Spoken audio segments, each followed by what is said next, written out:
Assalamualaikum dan salam sejahtera semua. Waalaikumsalam. Semua sihat ya? Sihat cikgu? Okey. Masih dalam mood beraya ke? Tak cikgu? Tak kan? Okey. Um, Sebelum kita Cikgu lanjutkan, sihat? saya sihat. Okey, sebelum kita lanjutkan kepada pembelajaran kita pada hari ini, cikgu nak tunjuk satu video kepada awak semua. Video ni berkaitan dengan tajuk yang kita akan belajar pada hari ini. Boleh? Boleh. Boleh cikgu. Sekejap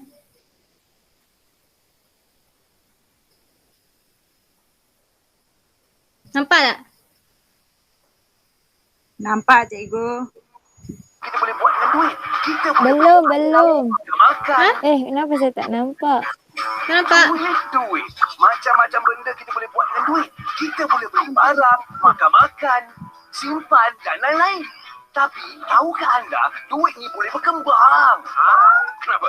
Tak percaya? Betul. Kita semua boleh menambahkan duit dengan melabur. Tak perlu tunggu duit banyak. Ada pelaburan yang boleh mula dengan RM10, RM100 atau lebih. Ikut kemampuan. Di Malaysia ni ada banyak tempat kita boleh melabur. Antaranya saham, unit amanah, skim persaraan swasta dan lain-lain.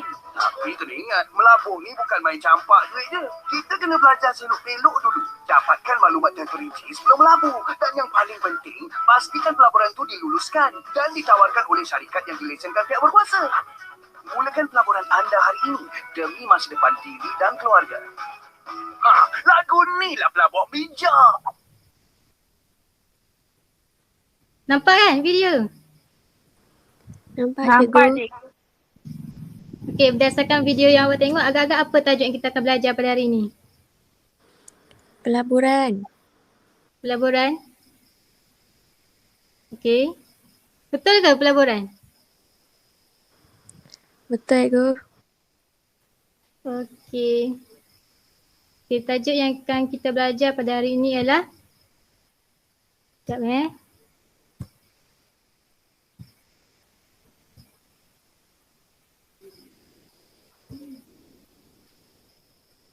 konsep risiko dan pulangan dalam pelaburan.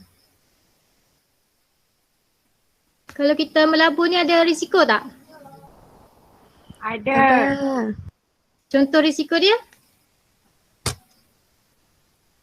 Contoh risiko? Tahu tak? Pelaburan tak berjaya cikgu. Tak berjaya. Kena tipu kan? Muflis. Okey.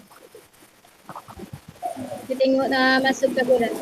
Pelaburan ialah pelaburan yang dibuat oleh seseorang individu dikenali sebagai pelaburan peribadi. Pelaburan peribadi ni komitmen dana ataupun sejumlah wang kepada satu aset atau lebih yang akan dipegang untuk satu tempoh dengan harapan aset tersebut akan menghasilkan pendapatan yang lebih tinggi pada masa hadapan. Maksudnya pelaburan ni kita melaburkan wang kita untuk membeli aset dengan harapan kita akan mendapat untung pada masa hadapan. Contohnya dividen, faedah, keuntungan modal. Faham tak? Faham cikgu. Okey, kita ada 7 jenis pelaburan iaitu simpanan di bank, hartanah, urus niaga pertukaran asing iaitu forex, saham, unit amanah, sekuriti pinjaman dan juga logam berharga. Okey, simpanan di bank. Kalau sebut simpanan di bank ni, apa yang awak terfikir? Apa yang awak simpan di bank? Simpan PT. PT. Simpan duit kan? Okey, seorang boleh tolong baca tak? Saya cikgu. Okey, Anis silakan. Individu boleh menyimpan wang dalam akaun simpanan tetap yang disediakan oleh bank perdagangan. Individu boleh menentukan Duit raya. Semakin lama tempoh matang, semakin tinggi kadar faedah Pelabur yang tidak mengeluarkan wangnya dalam jangka masa yang ditetapkan akan menerima faedah penuh, cikgu. Okey, terima kasih Anis. Okey, maksudnya individu itu sendiri boleh menentukan tempoh masa pelaburan dia. Maksudnya dia tentukan sama ada 6 bulan ataupun setahun. Jadi kalau dalam 6 bulan dia tidak mengeluarkan wang dia tu, maksudnya dia akan menerima faedah yang penuh. Sebaliknya kalau dia keluarkan sebelum tempoh matang, dia tidak akan mendapat faedah yang penuh lah. Faham tak? Faham cikgu. Okey, hartanah. Hartanah, hartanah ialah individu yang melabur dalam aset tetap seperti rumah, kedai dan juga tanah. Aspek yang perlu diambil kira semasa membuat pelaburan dalam hartanah ialah keadaan ekonomi, upaya menjana pendapatan, lokasi dan prospek hartanah pada masa depan. Individu akan menerima pendapatan pelaburan berbentuk sewa dan keuntungan modal iaitu kenaikan nilai hartanah. Contohnya dekat bandar kan nilai hartanah tu tinggi sebab permintaan untuk tanah banyak. Tapi penawaran dia terhad. Maksudnya dia mengikut kepada prospek hartanah itu juga. Lokasi, kalau lokasi itu strategik, ia akan dapat menjana pendapatan. Faham? Faham cikgu. Okey, saham. Kalau saham ni apa yang awak fikir? Saham. Pasal saham.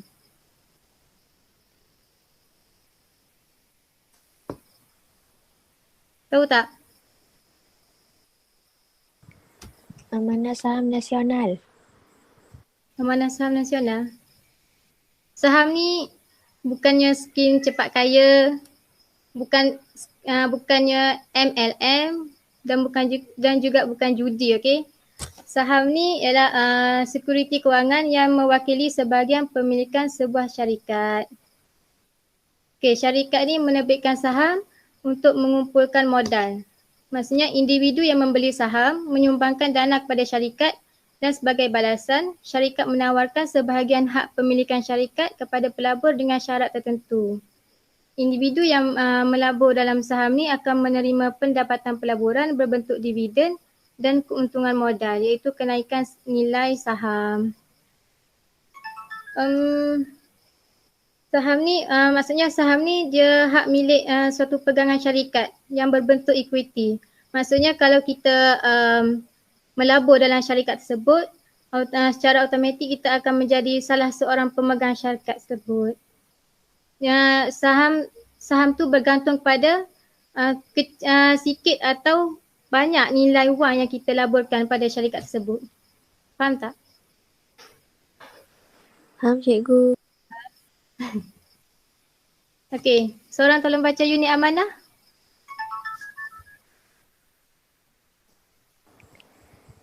Ya. Unit amanah. Individu membeli unit amanah yang diuruskan oleh syarikat pengurusan unit amanah. Syarikat pengurusan unit amanah mengumpul dana daripada para pelabur individu dan melabur dalam portfolio yang diuruskan oleh pengurus profesional. Antara syarikat pengurusan unit amanah yang diuruskan, Amanah Saham Nasional Berhad ASNB, TIMB, Principal Asset Management Berhad, Hong Leong Asset Management Berhad, Maybank Asset Management Sdn Berhad. Individu akan menerima pendapatan pelaburan berbentuk dividen dan keuntungan modal. Okey. Cikgu nak tanya, bila masa yang sesuai untuk kita melabur dalam unit amanah ni? Ada siapa tahu tak?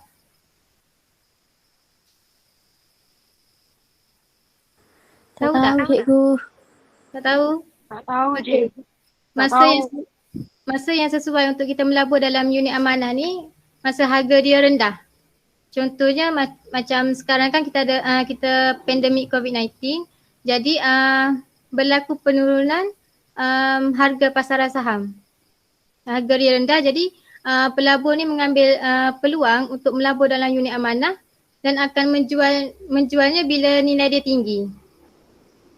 Contohnya pelabur tu boleh melabur dalam unit amanah saham Wawasan 2020, unit amanah saham Bumi Putera dan sebagainya. Okay. Security pinjaman. Seorang tolong baca. Boleh tak?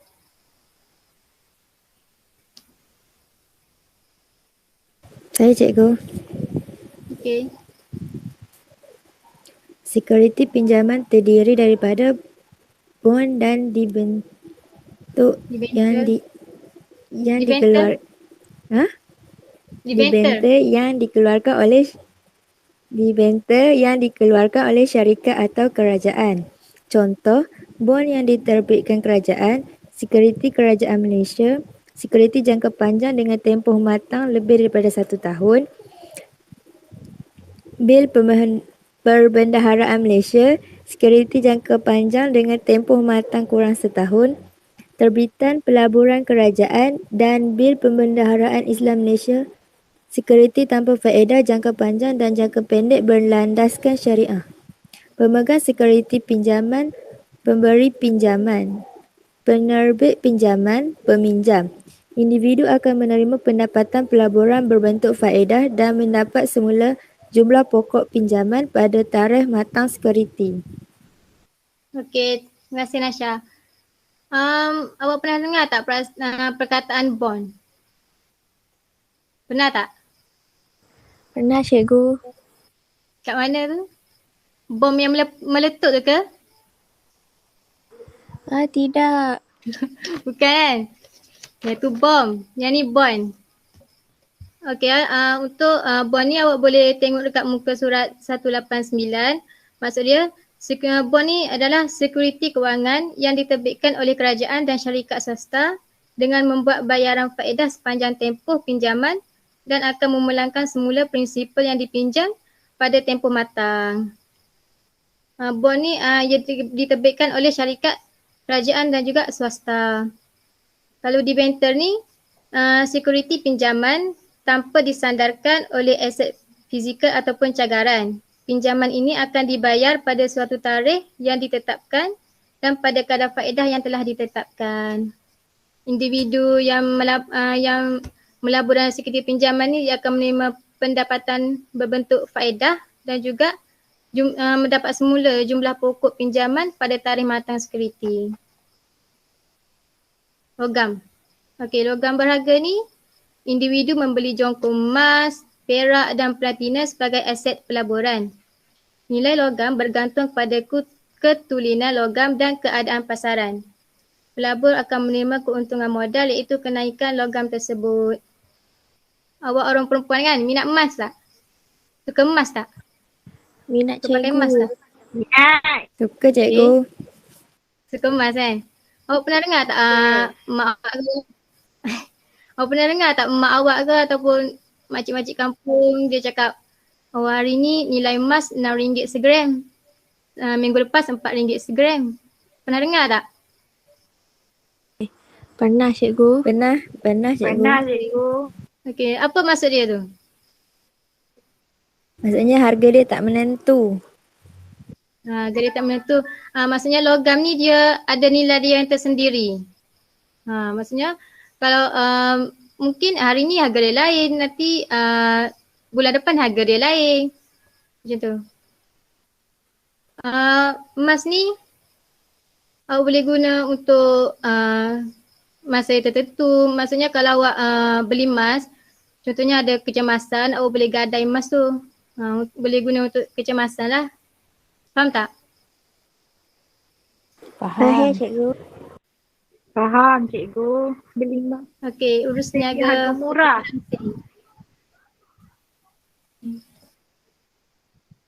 Ha?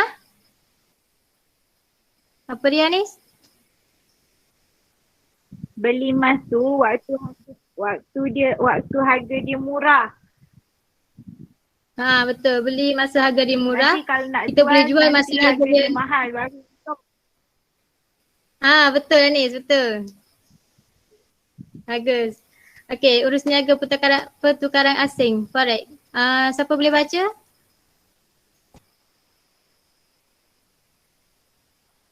Hello? Saya cikgu. Okey, Azira. Pertukaran asing, forex. Pertukaran asing berlaku apabila pertukaran satu jenis mata wang dengan jenis mata wang yang lain Mata wang asing yang dibeli akan dijual semula apabila nilainya meningkat. Okey, terima kasih Azira. Okey, pernah dengar tak orang cakap forex ni haram, tak sah? Pernah dengar tak? Pernah tu. Okey. Yang jadi tak sah, yang jadi haram tu bila awak tidak berdaftar, tak ada lesen. Okey, dan tidak mengikut syarat-syarat yang tertentu. Bila tidak mengikut syarat tertentu, maka akan ada penipuan, skim cepat kaya. Macam itulah.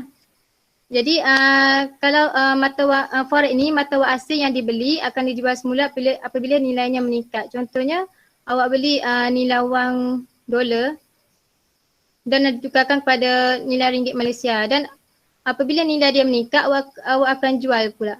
Faham tak? Itu Faham, masuk cikgu. pelaburan dalam forex. Okey, risiko dalam pelaburan. Risiko pelaburan merujuk pada kemungkinan individu mengalami keadaan ketidakpastian daripada pelaburan yang dilakukan. Kebarangkalian besar, pelabur tidak mendapat kembali nilai penuh bagi wang yang telah dilaburkan.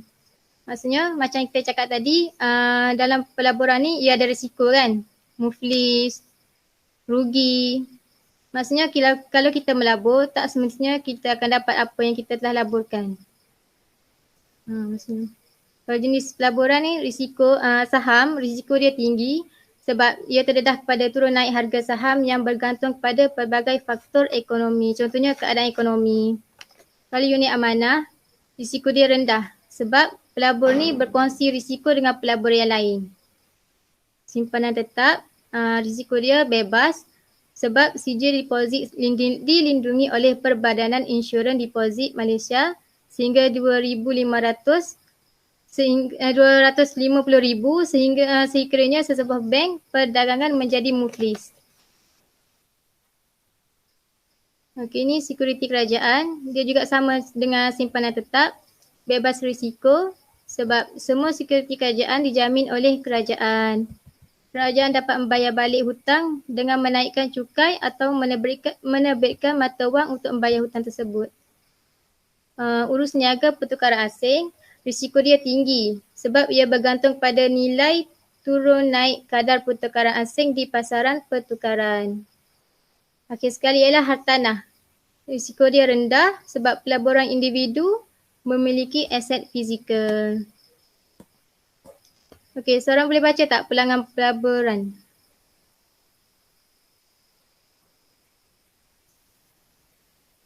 Saya, cikgu. Okey. Pulangan pelaburan ialah keuntungan yang dinikmati oleh pelabur daripada aktiviti pelaburan yang dilakukan. Pulangan pelaburan seperti faedah dan sewa, keuntungan modal iaitu kenaikan nilai aset pelaburan seperti kenaikan nilai hartanah. Jenis pelaburan, jenis pulangan, saham, dividen dan keuntungan modal. Pemilik saham syarikat mendapat pembahagian untung. Individu menjual saham apabila harga saham naik. Simpanan tetap. Jenis pulangan, faedah. Tempoh matang sijil deposit. Okey, terima kasih Nasha. Okey, pulangan pelaburan ni maksudnya bila kita melabur, kita akan dapat pulangan dia. Pulangan yang menguntungkan lah. Maksudnya dividen, faedah, keuntungan modal, sewa. Itu maksud dia. Ini ada beberapa jenis pelaburan dan jenis pulangan yang kita dapat. Okey, setiap jenis pelaburan ni dia ada dia punya pulangan lah. Macam unit amanah dapat dividen sebab pemilik unit amanah mendapat pembahagian keuntungan. Keuntungan modal ni individu menjual unit amanah apabila harganya naik. Okey. Kalau security pinjaman, dia dapat faedah. Itu pemilik security pinjaman menerima pulangan apabila sampai tempoh matang. Kalau gambar harga ni, dia dapat keuntungan modal. Iaitu berlaku kenaikan nilai logam seperti harga emas. Macam yang Anis cakap lah, harga emas naik, kita boleh jual emas tu. Dia dapat untung modal lah. Pertukaran asing, keuntungan modal. Nilai mata wang asing turun, pelabur tempatan menikmati pulangan yang tinggi. Okey, hubungan antara risiko dan pulangan pelaburan. Seorang boleh baca tak?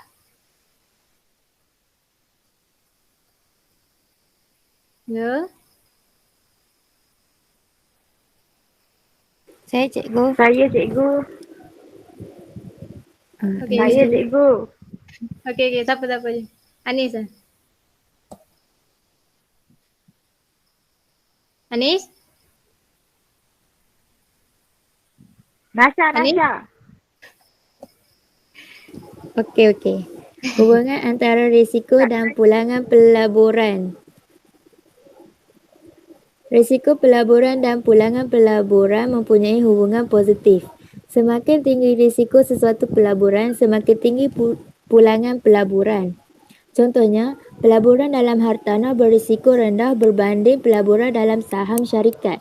Akan tetapi, pulangan pelaburan hartanah lebih rendah berbanding pulangan saham.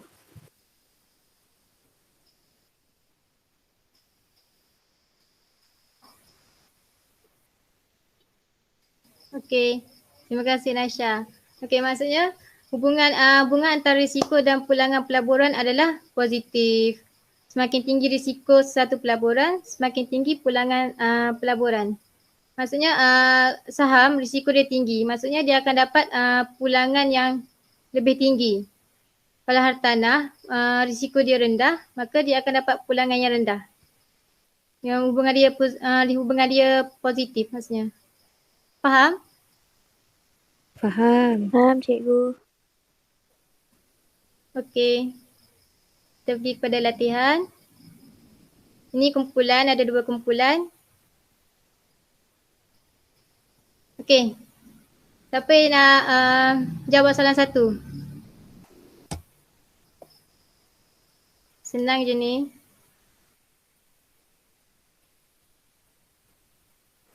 Saya cikgu. Okey. Azira? Nyatakan 5 jenis pelaburan. 1. Simpanan di bank. 2. Hartanah. 3. Saham. 4. Unit amanah. Dan 5. Logam berharga. Yakin? Yakin, cikgu? Okey, kita tengok jawapan.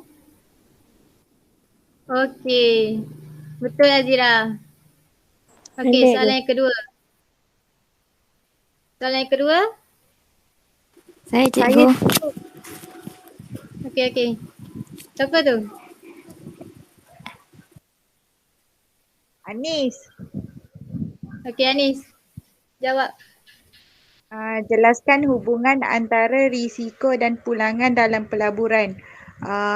Hubungannya positif cikgu, sebab semakin tinggi risiko sesuatu pelaburan, semakin tinggi pulangan bagi sesebuah pelaburan tu.